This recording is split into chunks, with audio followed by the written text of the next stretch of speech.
And I was born in Chaco, in Fernheim. And my mom always says that I was born at her parents' house on the kitchen table, as she says. So I don't know if that's true or not. I always heard that too. Yeah, on the kitchen table. Obviously, the normal place would have been the parents' bedroom, right? Yeah. So that's probably just a joke. No, I don't think so. No. Because usually the children were sent to the neighbors then. Yeah. And they probably didn't have a place other than the kitchen table. I think that would change how I would eat my lunch now. No, you can always wipe it cleanly, right? Oops.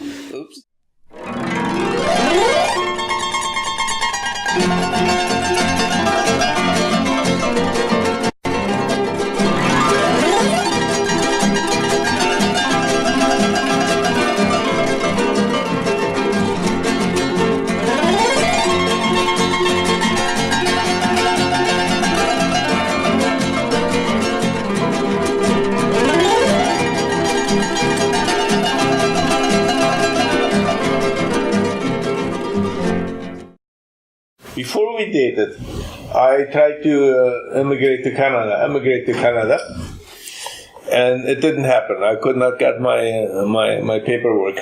Why did you want to come to Canada? I had nothing to lose because there in the colony I had nothing, and I didn't know how I would feed a family there. And then we were getting these pictures from Canada, our relatives, uncles and aunts in Ontario driving these big cars and having their nice houses. So I thought to myself, I figured, hey, I have nothing to lose. I will go. So I tried to move to come here, right? And it didn't happen. And then I had already given up. I had more or less given up, and then I decided to get married there and stay there because it didn't happen, right?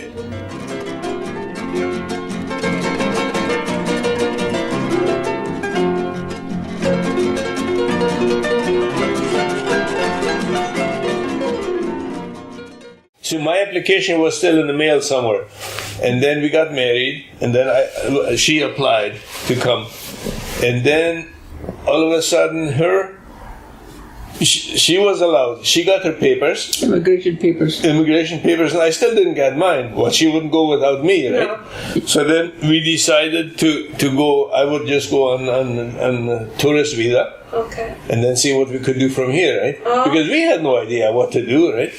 So then we got here. One as a landed immigrant, one as a tourist. That's right. And then they started asking questions. They said, wait a minute, you are a couple.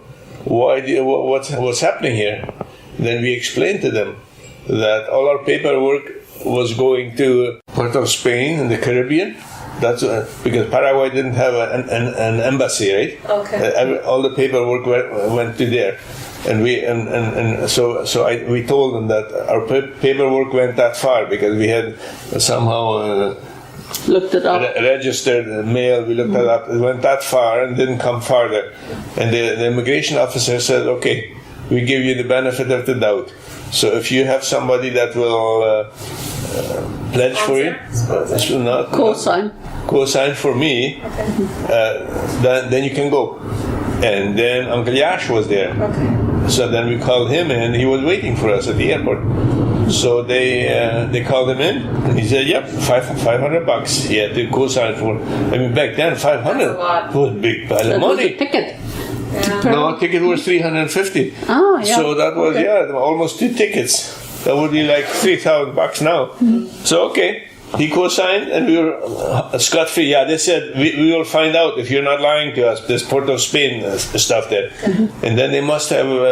Looked into it and found out that I wasn't lying, and then everything was okay. They stamped after a month or so, they stamped my passport, and I was landed immigrant. Mm-hmm.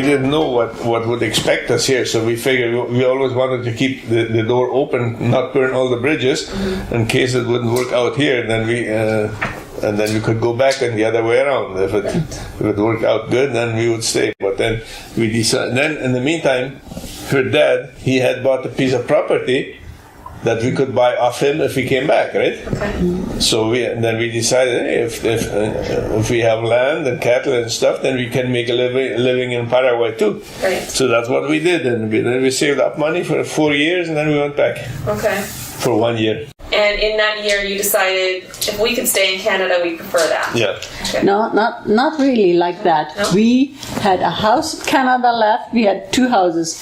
So, but we wanted to sell the other house because that was tax-free then.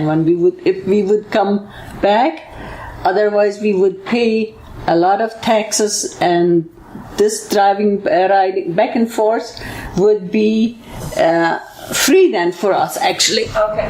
So we came back. We wanted to sell that place, and the first night we were back in Canada, we looked at each other. And we were thinking the same thing. We stay here. Stay here. Oh, okay. Because that was not so easy in Paraguay for us. But your families did do well in Paraguay. Were you guys just not suited to that kind of labor, that kind of lifestyle? Because your family created an amazing amount of wealth. Well, I don't even want to say wealth, but I guess I'll say wealth. Yeah, no, we could have too. Yeah. But wealth is not everything, right? Yes. No. When we compared the life in Paraguay to the life here, then you're living here, you're living better with a little less money than over there with a little more money, right? Okay. Because everything is more easier here. Mm-hmm. Police, dealing with the police, dealing with the government, dealing with the climate, dealing with your neighbors, dealing with anything. Everything is easier here than in Paraguay. Mm-hmm. What were your impressions of Canada in those first couple of years? Did you think this is so foreign, or did it feel like home? Or I was happy right from day one. Yeah. I was not, because for me everything was foreign, and secondly I missed my family so terribly much. I was... And she was only 18 years old. She was just a girl, right? Yeah. And I was just longing to go back home. And that's it. That's where it ended. And after a year there, all of a sudden my eyes got opened. Okay. That this had home. changed. Yeah. It had changed. Yeah. I had changed. Right.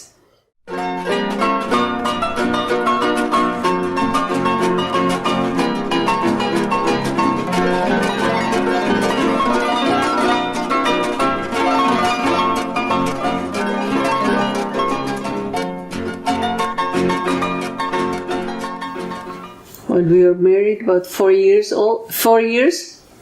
I was starting to think about having a baby because I saw other women having babies. Before that, I didn't not necessarily care for a baby yet, but now I wanted she was one. too young. At 18, nobody wants a baby at that age, right? And then I started talking about it, and Dad said, "Why not? Let's see."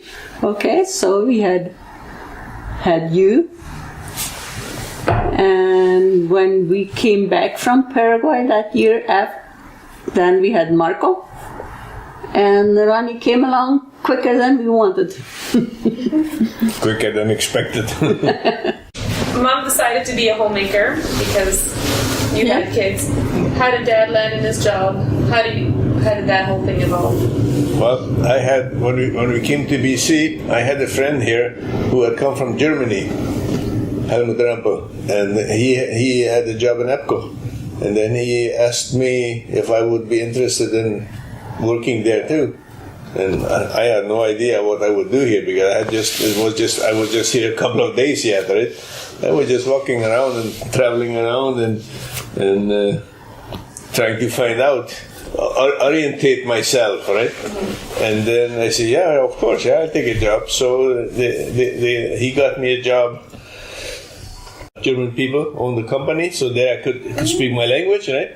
So it suited me. So you were sweeping at EPCO, working. Yeah, sweeping the floor and doing some little grinding jobs and stuff. I was for about 6 months, and then my supervisor must have been watching me, and he was German too. And then one day he came, he says, Ed, like I was sweeping, right? He says, you can do more than what you're doing now. And I said, of course I can do more than just sweeping. And he says, so why aren't you? And I said, look, I do what they tell me to do. And that's right now, this is what I'm doing. And he said, okay, would you be interested in taking a welding course? Because we are planning on doing something special, job out at UBC, right? And we need some people there. If you're interested, you can take a course, and if you pass it, then you'll be a welder. And I said, of course I can do that. So I took a two-week welding course with 9 other people. We were 10 of us, right? We all took the welding course and took the test. And the only person that failed that test was our foreman. Like he was already an older guy, and he had been in this business for all his life. He was the only guy that failed the test. I had never welded before, and I only had 2 weeks now training, right? And learning all in English, which was not your mother tongue. Yeah, no. But welding, you don't have to talk much. Oh, okay. You just do it, right? Okay. And I passed. I don't know how many tickets did I do. I did subarc, I did stick, I did TIG. Yeah, 3 tickets. I made 3 tickets. Megan TIG, no, 4 tickets, and I passed them all. and our foreman, he failed. Oh, of course, and then he can redo it, and then he finally, because they needed it, so yeah. he passed the test too. But yeah, and then I was a professional. Course. That's at the course for your career, right? Yeah, that was in 72, and ever since then I've been welding all my life.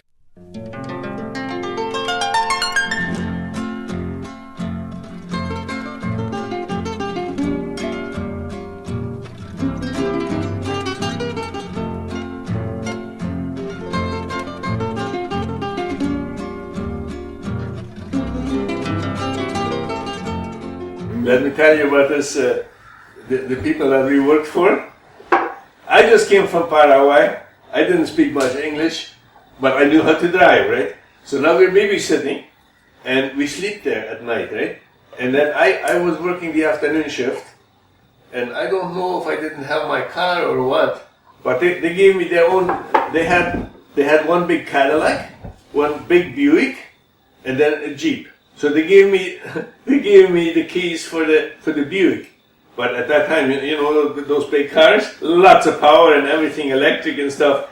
And I came from the jungle, I came from the swamp. For me that was heaven. So now I'm driving this big car to work to EPCO in the afternoon, and then 11 o'clock my shift is over. So I come home and I come up the Oak Bridge, and then Granville. What do you call it? 41st to Granville, right? No cars on the road.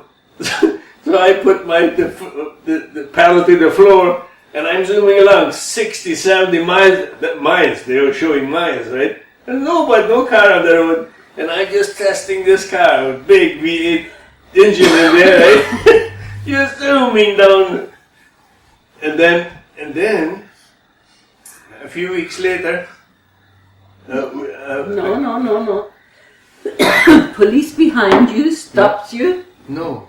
Yes, and then he says you don't have a license plate that's expired. Did he do that? I know. he saw it. Yeah, but whatever happened, those people, they get a letter in the mail that I've been driving. Recklessly? No, without insurance. Oh. Mm-hmm. And I didn't know that. I didn't know about checking the license plates. No, it's their vehicle. Yeah. They shouldn't be on top of that. Yeah, but they were on holidays for 2 weeks, and we were there, right? Oh, okay. And then somehow they approached me later, and they said, look, we got this letter here for... No. And I said, oh yeah, what happened? Well, he says, we bought the insurance. It was in the glove compartment. I should have been checking, but it didn't say nothing, right? Okay. I should have put on the stickers and stuff, right? So they had it, they bought it, but I was roaring down the road without insurance, right? They must have many times shaken their head And thought, oh, what kind of village people have we I hired? tell you, we came out of the swamp. We had no idea how this country runs. Eh?